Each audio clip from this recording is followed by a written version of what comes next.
தேனி மாவட்டம் பெரியகுளத்திற்கு அருகே மேற்கு தொடர்ச்சி மலைப்பகுதியில் உள்ள வெள்ளக்கவி ஊராட்சிக்கு உட்பட்டது சின்னூர் காலனி. இந்த மலை கிராமம் கொடைக்கானல் தாலுகாவிற்கு உட்பட்ட பகுதியாக இருந்தாலும் சாலை வசதி இல்லாததால் பெரியகுளம் வழியாகத்தான் செல்ல வேண்டிய நிலை உள்ளது.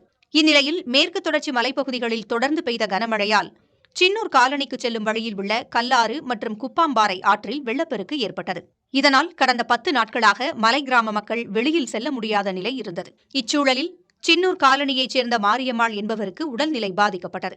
அவரை மருத்துவமனையில் சேர்ப்பதற்காக மலை கிராம இளைஞர்கள் 10 பேர் ஒன்றிணைந்து டோலி கட்டி 7 கிலோமீட்டர் தொலைவிற்கு தூக்கிச் சென்றனர். பின்னர் சின்னையம்பாளையத்திலிருந்து 108 ஆம்புலன்ஸ் வாகனம் மூலம் பெரியகுளம் அரசு மருத்துவமனைக்கு அந்த பெண்ணை அனுப்பி வைத்தனர். மலை கிராமத்திற்கு செல்ல சாலை வசதி இல்லாததால் பெண்கள், கருவுற்ற பெண்கள், முதியவர்கள் உள்ளிட்டோர் இதுபோன்று தொடர்ந்து அவதிப்பட்டு வருகின்றனர். இதுகுறித்து புதிய தலைமுறைக்கு தொலைபேசி வாயிலாக பேசிய திண்டுக்கல் எம்பி சச்சிதானந்தம், மலை கிராமத்திற்கு பாதை உருவாக்கித் தர அவசியம் நடவடிக்கை எடுப்பதாக உறுதியளித்தார்.